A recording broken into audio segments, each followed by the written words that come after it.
Mark Kaboly has been covering the Steelers for 20 years. He's going to get in his car and make that 2-hour drive here right after our hit. He covers them for The Athletic. Last time we talked to you, you were concerned about the O-line.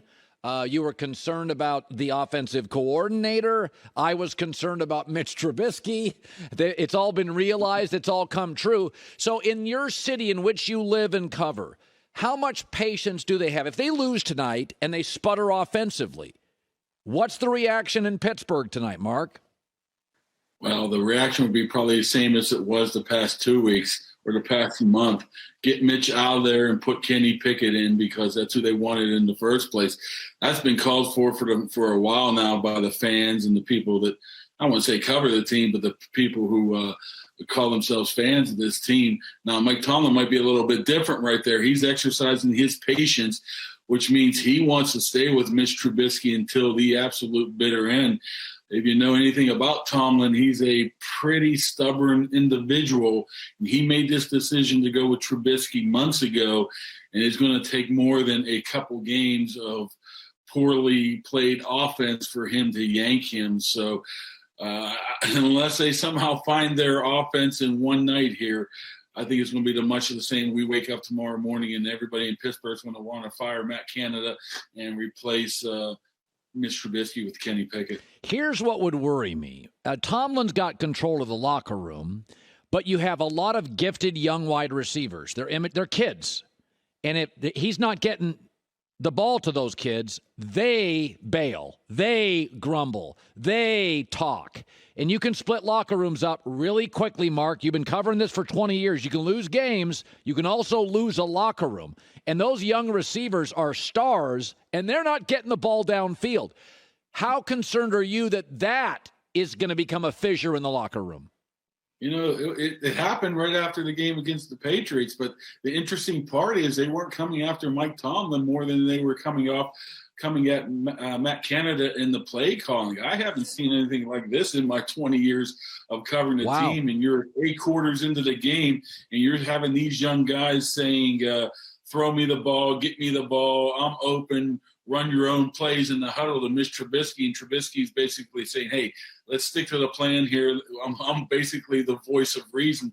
So I don't think it's too much to worry about Tomlin. I think there might be a coup against Matt Canada if this continues to happen because it's the offense is just poor. The poor planning, the poor execution, and you have to wonder if the Matt Canada offense, the college style of offense, the jet sweeps, the motions, the gadgetry of the plays really transcends to the NFL, because as of right now, it hasn't. And these receivers and these offensive weapons are starting to kind of question it a little. Yeah, George Pickens said this week, I'm open 90% of the time. So you can see he's already impatient. He's probably right, by the way. The kid probably is open. Now, here's my takeaway, and I've had this for 2 years. I don't think I'm wrong, but it certainly could be. It's happened more than once, is that defensive coaches do not have the sensibility for offense. They don't have as many friends on the offensive side as coaches. I mean, Belichick's now using a defensive coordinator to call plays. Pete Carroll can never seemingly get the offensive coordinator right. Vic Fangio couldn't. Is that offensive coaches often played offense. They quarterback. They get the sensibility of it. Their friends are on the offensive side. And that Tomlin, as much as I like him, will go spend a fortune on Minkah Fitzpatrick instead of a great, center. And so my criticism is I love Mike, but I don't know if this organization now has the feel for offense. Is that fair?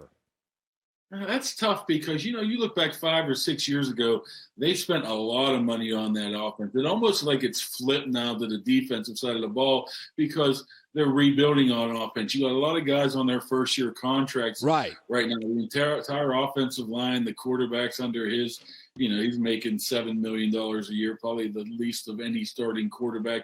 All their wide receivers are one-year guys. I would imagine eventually that will all flip around a little bit.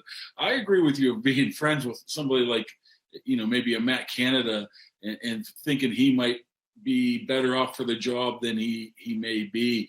he had an opportunity, he as in Tomlin, to move on from Canada last year after the season, and he pretty much went to bat with him and says, you're getting one more chance, without saying those words in, absolute those words there. He could have moved on and went to this new, the new style of offenses, which is not the style that Matt Canada is able to run right here. But I think that's all cyclical, though. Eventually, these guys are going to have to get paid, and they're going to have to start getting some more talent on the offensive line, and that goes by, drafting guys. You're not going to go out and, sign free agent tackles. That happens very, very infrequently, to have a tackle to come in and be. There's not many Orlando Browns out there. Right. So,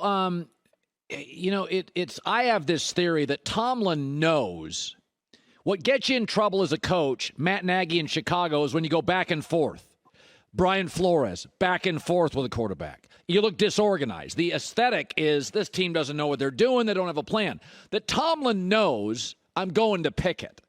And he's looking at that bye week, but he doesn't want Kenny facing Buffalo in that pass rush. He doesn't want him facing Brady, is that he's going to make sure when he moves off Trubisky that everybody in the locker room knows we can't win with Mitch. And he is stable enough in his job. He's not going to get fired. He knows bye week, Saints, Bengals, Colts. If once I go to Kenny, it gives him the best chance, and I'm not going back on Trubisky. I believe Mike knows he's moving off Trubisky, and I think in his mind, he's looked at that schedule. Does that seem crazy?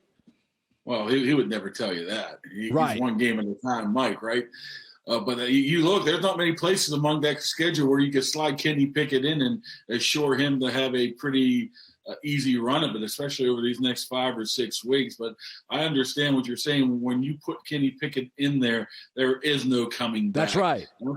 There's definitely in the back of his mind, that's what he would want. What he definitely wants is, if he had his choice, to have Mitch Trubisky just play out the entire year.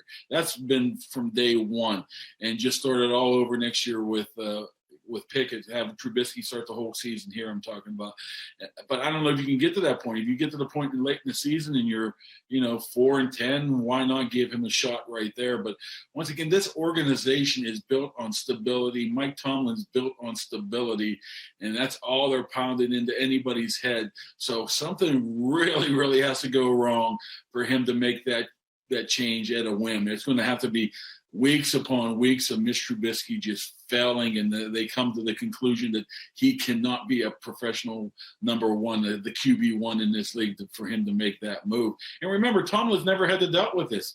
For 18 straight years, or him 16 straight years, it was put 7 in there, and okay, let's go. That's right. So we don't really know how he's going to react to this, after all, because he's never done it. All right, I like Cleveland close tonight, although Tomlin's great as an underdog. What's your gut feeling on tonight? Well, I always keep saying this every time the Steelers play, the first 1 to 7 wins, right? I mean, I don't know. I don't know where the offense is going to come from unless they're able to hit some big plays down the field.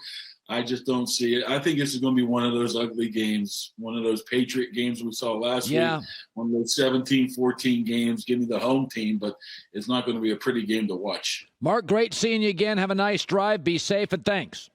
Hi, everybody. Thanks for watching. Subscribe here to get the latest from the show. Also, be sure to check out more of the best clips from The Herd, or go watch a few segments from other shows on FS1.